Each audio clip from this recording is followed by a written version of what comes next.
champ magnétique, il subit une force que nous pouvons calculer à partir de la loi de force établie pour une charge unique. L'intensité du courant électrique a été définie comme la charge passant par unité de temps à travers une section du conducteur.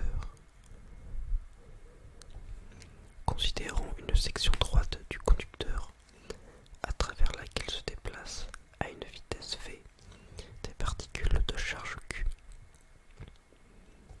S'il y a n particules par unité de volume, le nombre total de particules traversant une surface unité par unité de temps est nv et la densité de courant définie comme la charge passant par unité de temps à travers la surface unité est le vecteur I petit i égale nqv.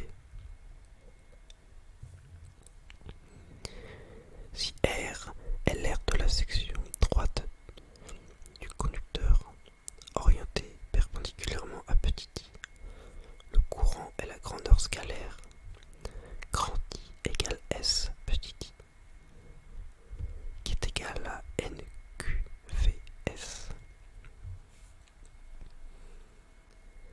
Si le conducteur est dans un champ magnétique, la force agissant par unité de volume est F égale NQV vectoriel B, qui est égal à I vectoriel B.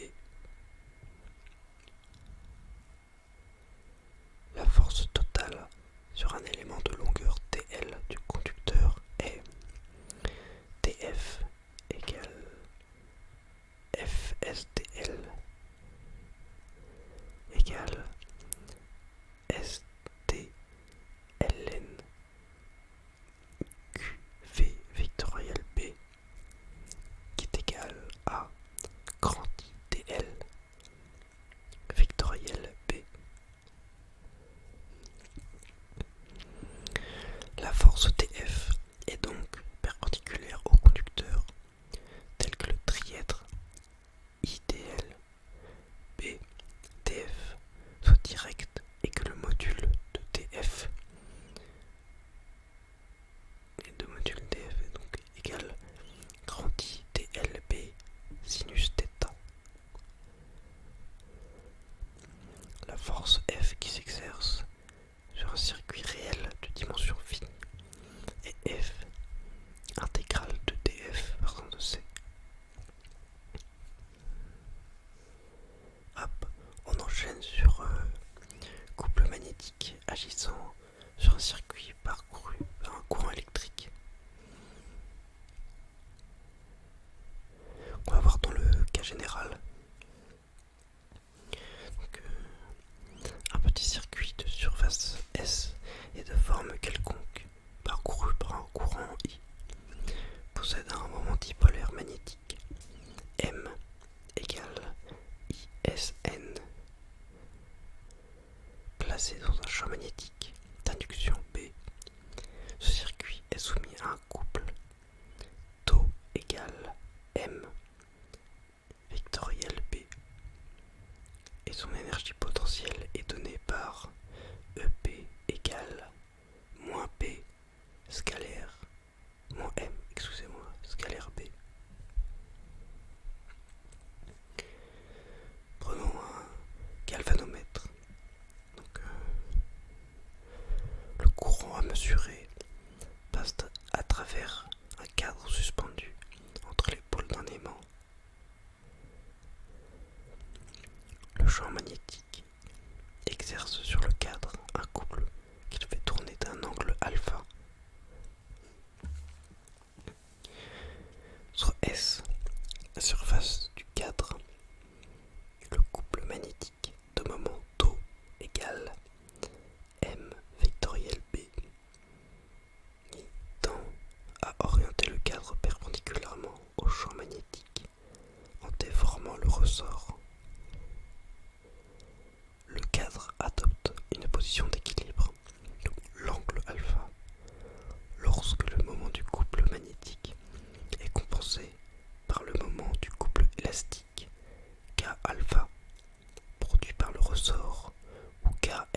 alpha sur SB. Si K, S et B sont connus, l'équation donne la valeur du courant I en fonction de l'angle alpha. D'habitude, l'échelle est étalonnée de telle sorte que la valeur de I puisse être lue directement dans une unité commode. Les ampèremètres et voltmètres galvanométriques sont construits en utilisant un galvanomètre auquel on adjoint des résistances en série, voltmètre ou en parallèle, ampèremètre.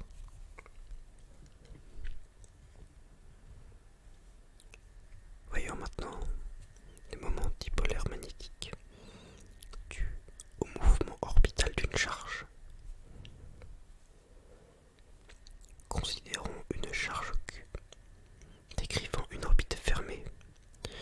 Pour simplifier, supposons que l'orbite est circulaire. Le passage de la charge Q en un point de l'orbite correspond à un courant. Ce courant est égal à la charge Q multiplié par le nombre de fois que la particule passe ce point en une seconde, soit Q sur T ou QF si T et F sont la période et la fréquence du mouvement de la particule. De cette façon, I égale QF qui est égal à Q fois oméga sur 2R. I est dans le sens de la vitesse si Q est positif et dans le sens inverse si Q est négatif. Et en fait, le moment dipolaire magnétique d'une particule en orbite est plus compliqué. Il fait intervenir d'autres termes comme le spin de la particule. Une charge en mouvement orbital est analogue à un petit aimant. Placée dans une induction magnétique B, elle est soumise à un couple magnétique M vectoriel B.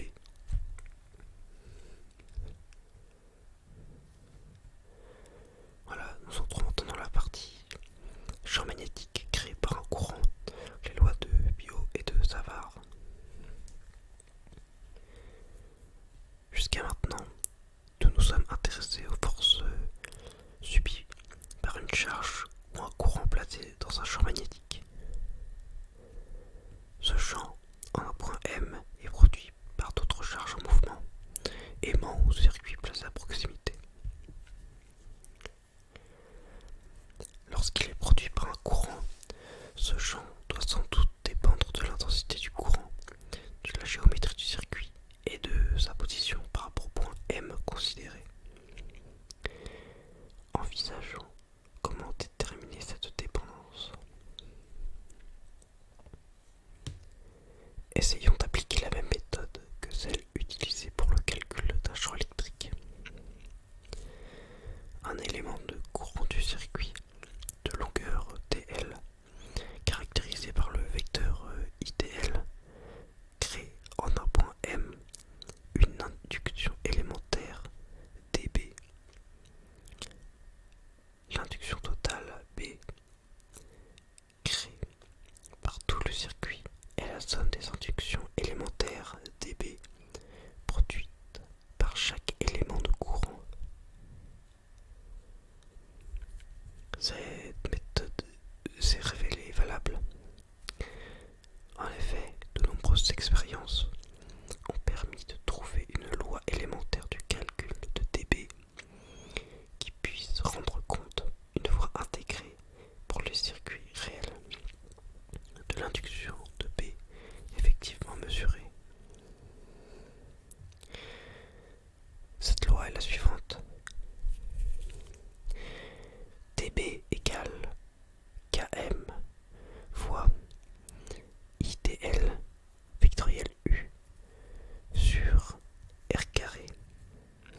la somme des modules des inductions élémentaires dB.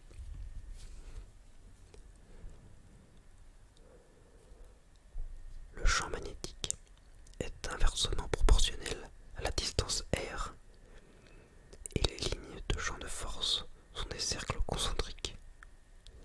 Le champ a le même le long d'une ligne de force. La main droite peut servir à déterminer la direction du champ. Le pouce indique la direction du courant et les doigts celle du champ.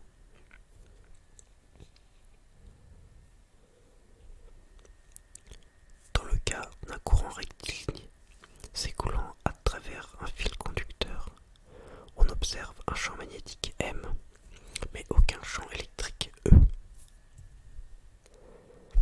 Il en est ainsi parce qu'en